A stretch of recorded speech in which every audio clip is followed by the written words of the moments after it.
power of God. Verse 9 says, who has saved us and called us to a holy life. So our salvation is tied to holiness.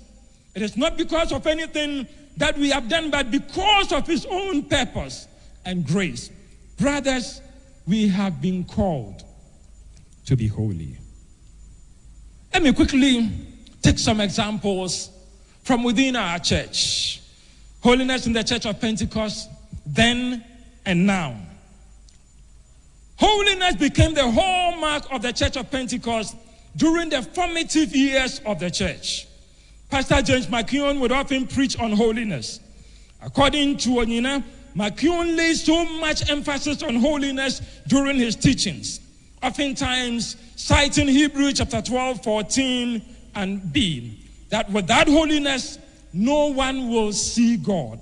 To the extent that it seemed without holiness, salvation might be considered absent. Members adhered to these teachings, and holiness consequently became a lifestyle of the church.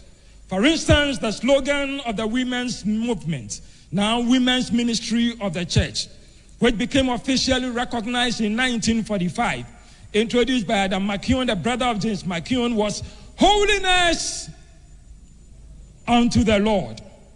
Holiness. And so it has become a slogan. But it wasn't just a slogan, it was actually a lifestyle.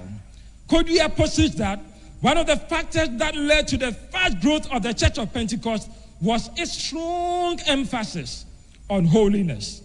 Holiness in character was also expected to be exhibited outwardly. Women especially were required to dress modestly without the use of cosmetics during the McKeown era. Cosmetics or makeup were seen as belonging to the world. At a General Council meeting held at Kumasi in 1968, it was directed that the wives of elders, overseers, and pastors should set good examples by dressing modestly and discarding the wearing of wigs. Let me see how many of our women who are not wearing wigs today. The men were also discouraged from spending time visiting football stadiums while they could use the time to pray. At the same Kumasi meeting in 1968, the church was also instructed that football pools, lotteries, raffles, sweepstakes, horse racing, and others are classified as gambling and should be discouraged in the church. Several disciplinary actions were therefore instituted for those who fell into such sin and other kinds of behavior that the church felt would tarnish the image of the church.